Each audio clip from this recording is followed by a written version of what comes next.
Well, good morning, good afternoon, and good evening to everyone at home. What are you laughing at?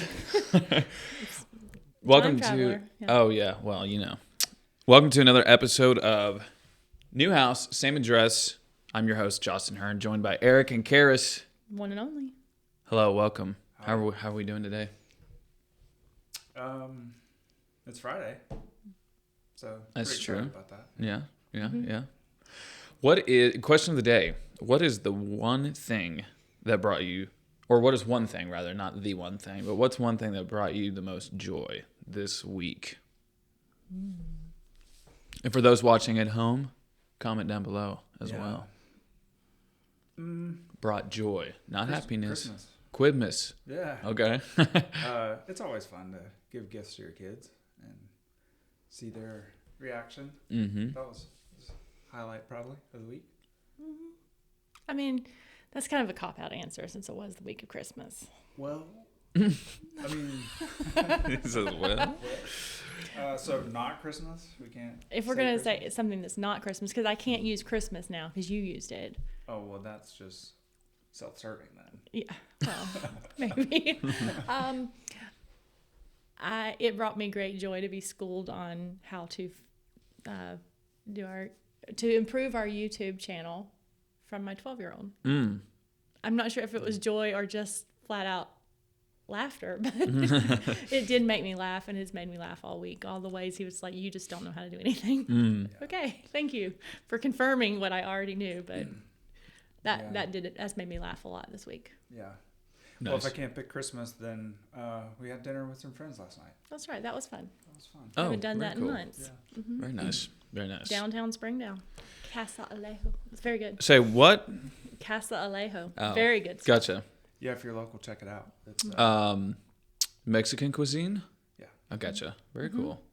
Very cool. Nice. And they're doing some improvements. It was obvious because you could Some home smell the improvements? varnish. No, you could smell the varnish or the mineral spirits or whatever they had used. It was pretty strong.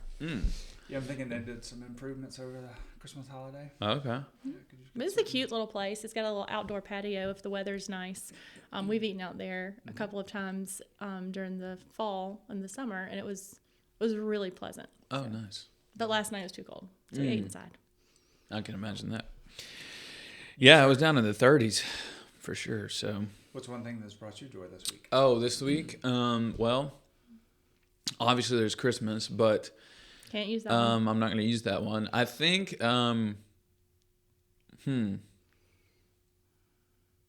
probably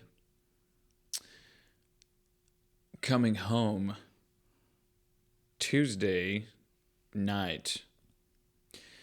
So, Do you well, normally sorry. not come home? Sorry, I was well. I Where do you normally go I'm out and about. No, I was at my in-laws in Branson, Missouri. So we came back Tuesday night, and we just decided, we're going to come back early, whatever. Well, we came back, and the dogs were very happy to see us. So that was really cool. We got everything unloaded and just kind of organized. So I know their reaction, the dogs' reaction, like all they did was sleep the entire day the next day from how stressed they were from us being gone.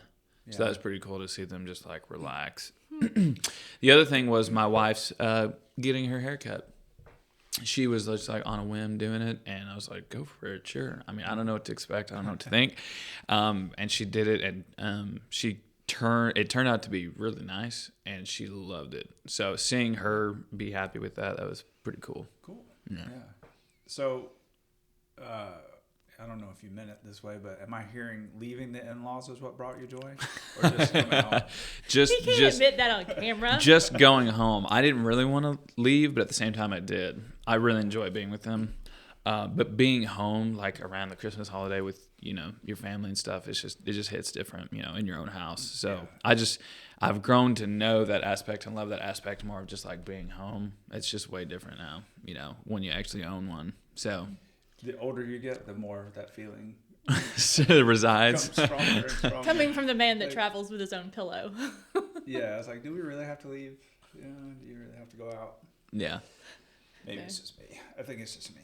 Maybe. No, it's definitely us because coming back to your own home and like walking in and seeing your things and sleeping in your bed again. Yes. It's just nice that you just, Yeah, I mean, it's relaxing. your home should be like oasis. Yep. Yeah. And that's one of the reasons we're in business. Yep. People enjoy their home. Yeah, and speaking of, the way we do that is through really good skills and tradesmen. So the topic of the day, or one of the topics we should discuss, is what makes a master carpenter. Master, they don't have the title remodeler, but we're going to say carpenter. Yeah. You know what I mean? Mm-hmm. Craftsman. Wet space maker. What? Wet space for the shower. Oh. Yeah, you probably need to define that. Cabinetry setter. Yeah. Oh, wow. Woodworker. We need to get a little cheat sheet on Titles. vocabulary of the business. Yeah. Well, I mean, you have, plumber, electrician. So, Yeah. They're all craftsmen. in yeah, their they're own all trade. craftsmen in their own trade. So, we're just going to say carpentry. So what makes just one? carpentry. Sorry? So what makes a good carpenter? Yeah, what makes someone who's, I mean, a lot of our work is focused around obviously the wet area, but, installing it right is one big thing, but the detailed aspect of it, how it looks. We pride ourselves on high quality materials, and then the way it actually looks is luxurious, high quality too. So that takes, I would say into the realm of the trim carpenter type feel. Someone who's really Attention to concerned with, the way it looks after it's all kind of put a bow on it. So Yeah. what makes them good? What makes them so special? Well, one of the things is, I forget who said it this way, but a master is someone who's put at least 10,000 hours into their craft. So if you think about it, that's usually equates to about 10 years, more or less, depending on how much you put into it. If you But work full-time or part-time. if you work full time, about 8 to 10 years. I guess. Right. So yeah, just doing it over and over again. Right. Practice makes perfect. Does that mean they never make mistakes? Of course not. They're perfect. By the way. By that point. No, unfortunately, we all make mistakes. But I think what separates a good craftsman or carpenter is just they're never happy with their performance. Like, they're always pursuing that excellence. I can get better today than I was yesterday. Mm-hmm. Or how could I do this more efficiently to get this quality product even faster? So I think it's a mindset. We're always competing. I say we. They're always competing against themselves to do better. They're always trying to learn more, watch YouTube videos. Yeah. Never afraid to try something new if they see that it could, make their product or the quality better, for sure. Yeah, that's one of the things I was thinking about. Definitely someone who's interested in continuing their education, or like someone who's constantly trying to get better, for sure, at whatever they're doing. Yeah. You can tell a difference between someone just wanting to collect a paycheck and someone who takes pride in what they do and not satisfied by putting their name on it. I've even had guys turn down a project because they weren't sure they could do a good enough job to put their name on it. Yeah. Or they were already working with pre-existing conditions that they knew was not going to be a favorable result. Right.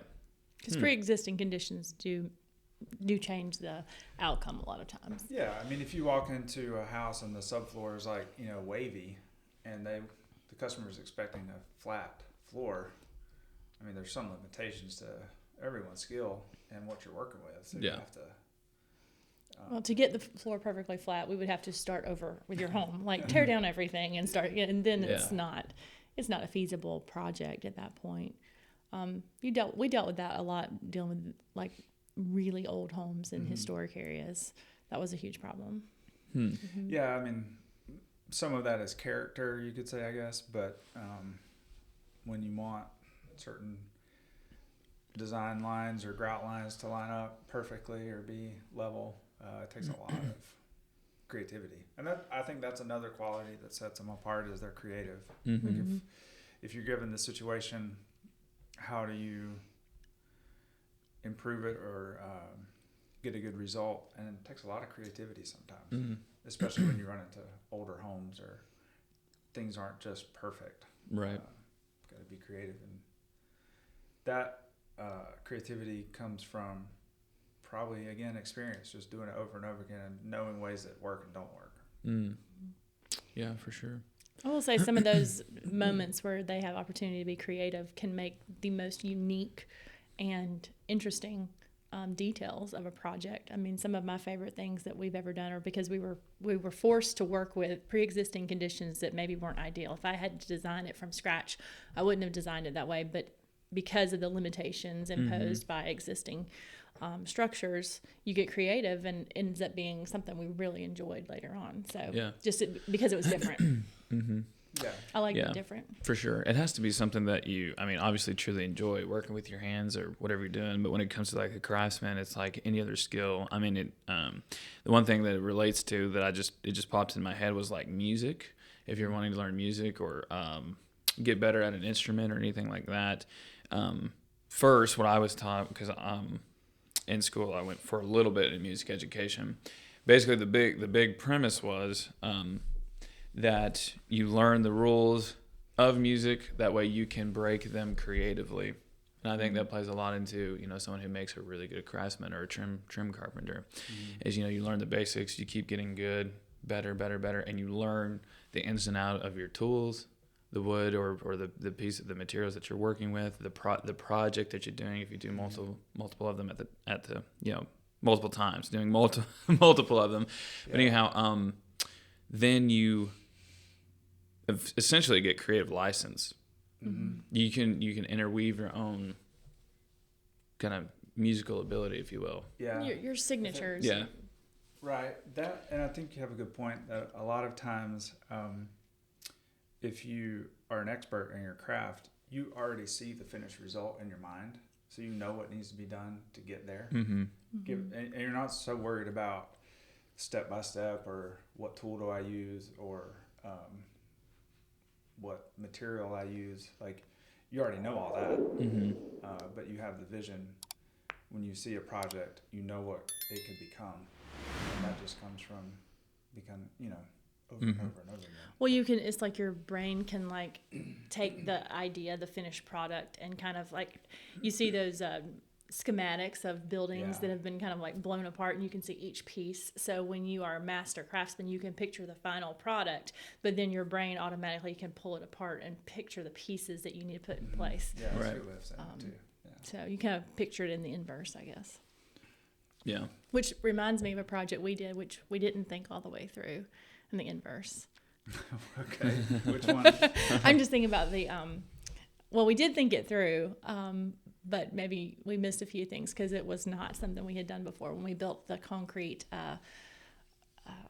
fire pit for our patio. Yeah. And we did out of concrete, and we built the forms out of styrofoam, and didn't properly calculate the weight and how it would push the styrofoam around. And that was interesting. We were like, okay, no, how do we do this? It was funny. It ended up working, but it weighed about 1,000 pounds by the time we were done. Yeah. It didn't come with us when we moved. No. I don't remember that specifically. I think that was the inside that kind of. Yeah, the inside of it. Yeah, it kind of bulged out, so you couldn't see it from the outside. So it was fine. But it was one of those things that it was just kind of, we laughed about it. We're like, we didn't really think that one all the way through. Yeah. But we laughed and we had a good time, and that was in the middle of COVID, and we were willing to try anything to entertain ourselves. Yeah, that was a nice product in the end. It was great. It was fabulous. We're going to do it again one day. Only we know how now. We won't make it weigh 800 pounds. Yeah. Thomas Edison. It was like, he just found out 10,000, or was it Thomas Edison? The light bulb? Yeah. Yeah. 10,000 ways not to do it. Correct. So that's part of becoming a master as well. Like you've found out ways not to do it. Well, just in that statement alone, you find out there's a lot of attitude involved with, someone's character, or, the character in question is how they look at their outlook at the world. Everything starts from there, right? Yeah. So, that would be an area that if I could become mastering just magically, I would choose that one because that one is so cool to me, but also something that I feel like is being lost. What are you talking about? Mindset, light bulbs, or fire pits? Mindset, Okay. mostly. Mindset. Yeah. To be just boom, just to have that skill, because that's something that I think is I don't know, just looks like from the outside looking in, it looks like it's being lost a little bit more than usual. Well, 90% of the battle is inside your head. Yeah. And so that is, if you have perseverance, or you have the attitude, well, it didn't work that way, I'll try again a different way. Mm-hmm. Then, I mean, that's most of the success right there, is just having that attitude, that mindset. Yep. Yeah. That coupled with the finished product isn't good enough. Yeah, and wanting to continue to get that better, I think that's a pretty good key. Yeah, I think common traits among any specialist or master is, it doesn't matter how well it turned out, they're usually never happy with it. There's always something they see that, man, I wish I could redo that part. Yeah. I run into that a lot. Yeah. With people of that mindset, and that's why they get so good, because they're never happy with, I don't know if that's healthy or not, but that's usually what kind of goes along with that. Yeah. I think it is, or it can be, with the right attitude, with the right perspective on it, but that's going to get pretty deep. So I'm going to pass over that conversation. I'm not a psychologist. Yeah. Avoid that area. Yeah. This is pure opinion. Pure so, say. Well, if anyone out there matches those qualifications, I mean. And you can read a tape measure. That is true. That is a skill that has to be there. Yeah. And what would be the smallest increment of measurement that they would need to be able to measure in? A 16th. Well, for a trim carpenter, I would say a 32nd, but 16th generally. 16th? Yeah. Okay. You can also tell a carpenter by if they'll say 16th heavy or 16th light. Yep. Or 8th heavy, 8th light. Me and my dad use strong and weak. Yeah. Yeah. That's another one too. Define what those things mean. I think I know, but. So it's like when you pull out a tape, and I mean, you're doing, I would say we were doing crown and or a baseboard or anything like that, something that has a finished product that needs to fit snugly. I mean, you can do it on anything that you're cutting, really, if you're measuring it and cutting it. But if you measure it as 12 and 3/16 strong, that means it's right in between the 3/16 and the quarter. Okay. It's in between it, so that would be strong. Okay. If it was weak, it'd be just below the 3/16. Okay. Yeah. See, I would just say, and a hair. Yeah, and a hair. If I'm cutting something, I don't. The strong and weak deal is basically the 30 seconds. Okay, so heavy, light, strong, and weak, and a hair more or hair Yeah. less. If you're ever on a job site and they start calling out 30 seconds, you're in the right either- place. well, they're either new, or they're like a machinist or someone that deals in like micrometers or Yeah. Well, because I'm just like, so they know how to read a tape measure. yeah. I like this guy. But yeah, for most home improvement stuff, that's a little bit too I guess fine of a measurement. It's not necessary. Gotcha. Someone hasn't worked with Eric personally. Well, I mean, like if you're building a fine piece of furniture, then yes. But for most things that are going to get painted or inside a wall may not matter. Yeah, definitely. If you're on a house framing and they start using 30 seconds, they'd probably get kicked out. Yeah. That just don't happen here. Yeah, for sure. No, my rule of thumb is 16. That's what I do. So that's kind of common. the general. I mean, both in framing or trim work. So. Okay, good to know. Yep. So now we've defined it in 3 different ways. The 16th. Yep. Yeah.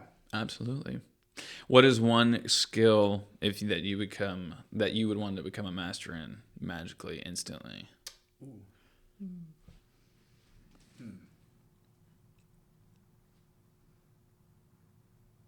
Do you have an answer? I was waiting to hear yours, and then I'd build off of that. Awkward silence here. I could instantly become a master.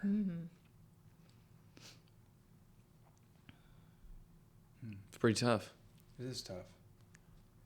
I think I'd have to think about that because there's a lot of things. If we're limiting it to the construction industry, it wouldn't be as difficult. Yeah, if it were building things, I've always wanted to learn how to weld. So if I could instantly like be an expert welder, that'd be pretty cool. Yeah. Yeah. That'd be fun. Yeah, you can make all sorts of things.